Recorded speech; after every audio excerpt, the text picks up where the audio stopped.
He went with us.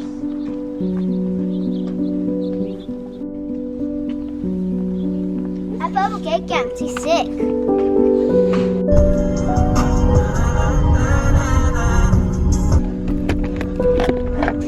I love y'all.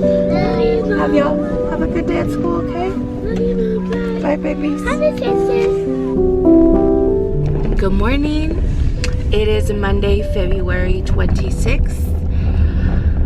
I have not a lot to update you all on, but I do have some things to update y'all on. Specifically why I've been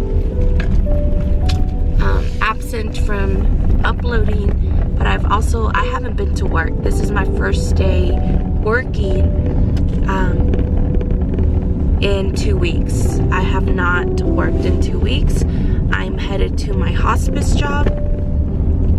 I only have one patient today. I just dropped off the kids. I only have one patient to see. We're gonna get him showered and get him ready, and then that's it for today for work.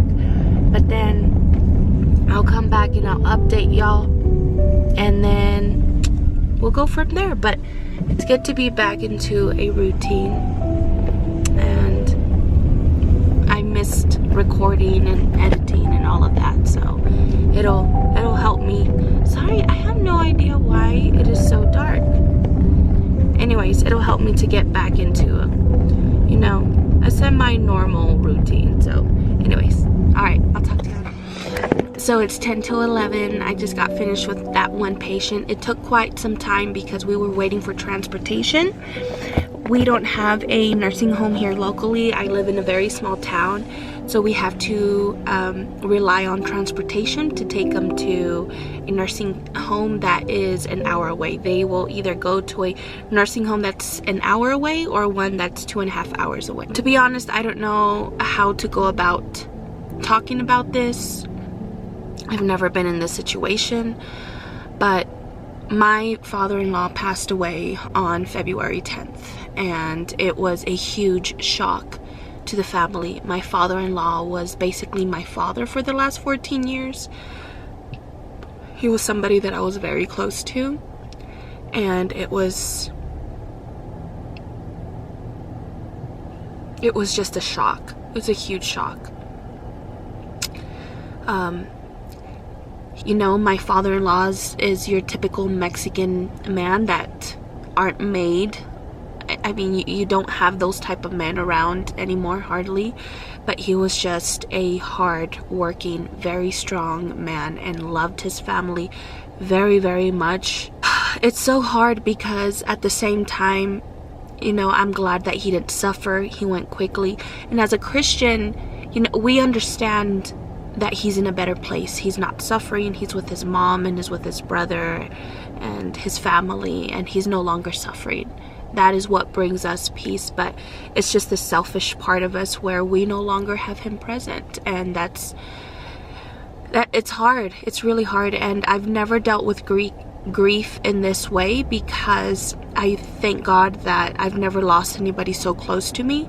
Yes, I've had family members pass away, but distant family members, and it's never been somebody in my immediate circle. And this is the first time that has happened. And when it happened, I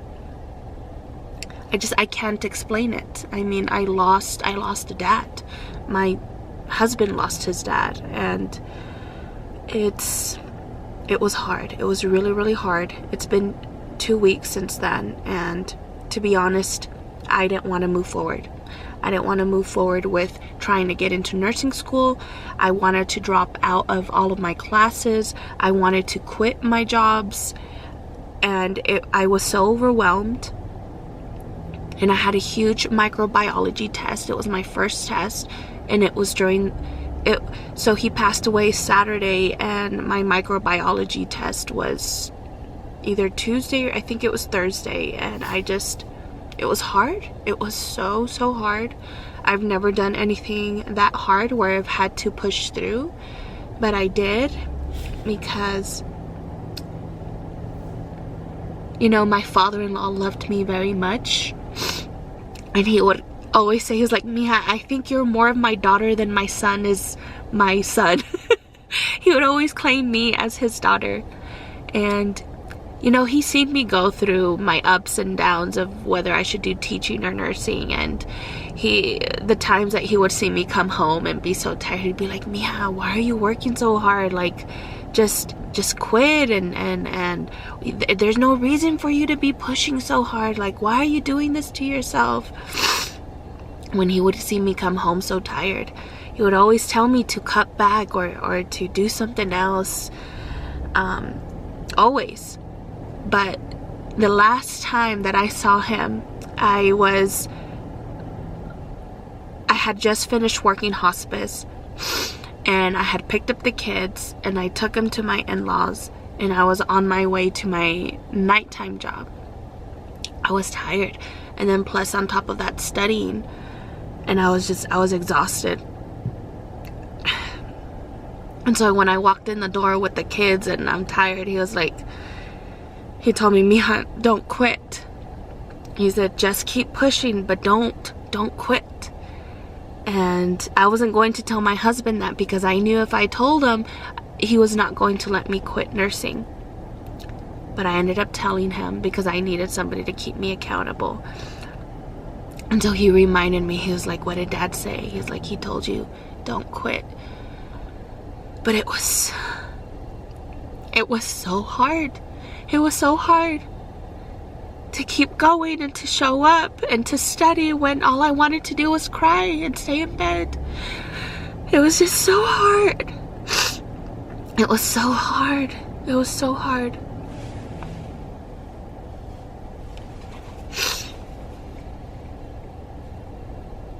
And even now, I mean, it's weird. I don't know if it's because I haven't really had time to just sit with my grief.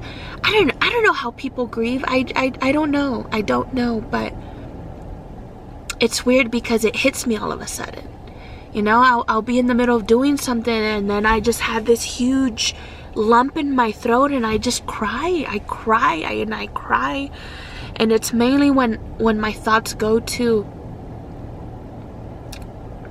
you know, Papa's not here anymore.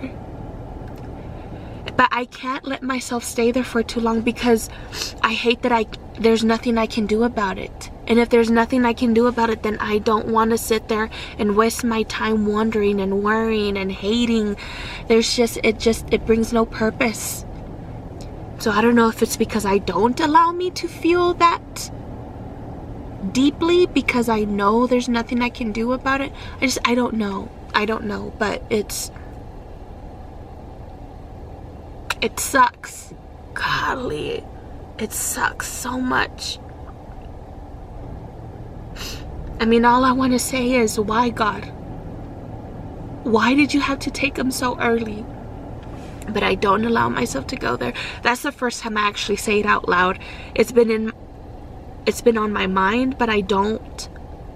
I quickly try to think of something else, or I go and do something and distract myself, because I don't want to get to the point where I'm mad at God, because I know it all has a purpose. I know that. So anyways, I've been absent, but I'm ready to get back on track and have, you know, it's not going to be the same. It will never be the same moving forward without Papo. It won't. And I think what hurts me most is knowing that I'll graduate and he won't be there. Oh, that is what hurts.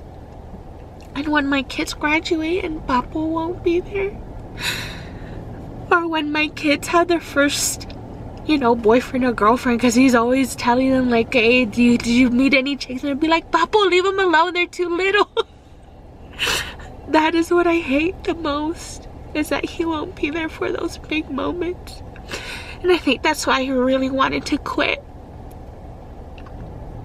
because I would want him to see me succeed.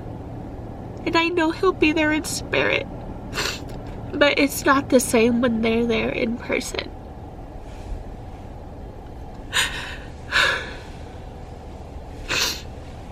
Okay, Of course I was gonna cry talking about this.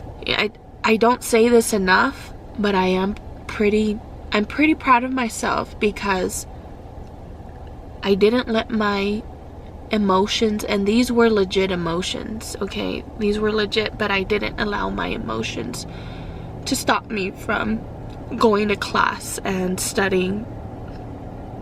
And I'm hoping I can keep the grades that I have now and keep the momentum going. So to be able to keep pushing and make really good grades, I'm going to say that I am pretty proud of myself.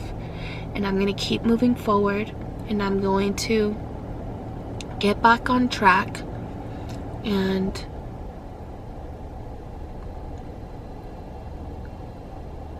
try to keep it together as much as I can, because I know that my husband is having a really hard time.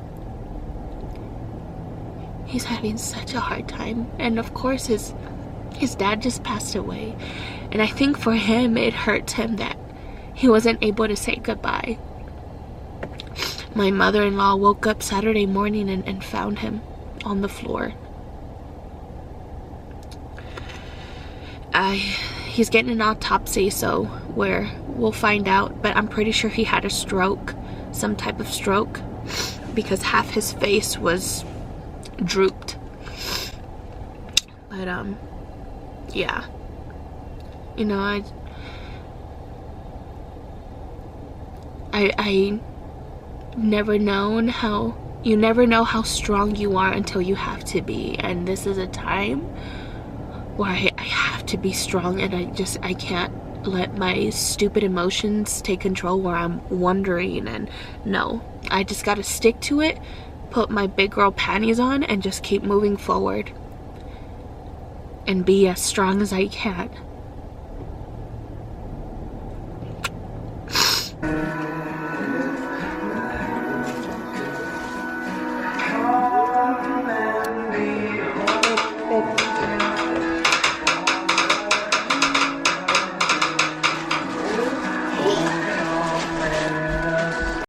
Olivia, let's see you smile, Olivia.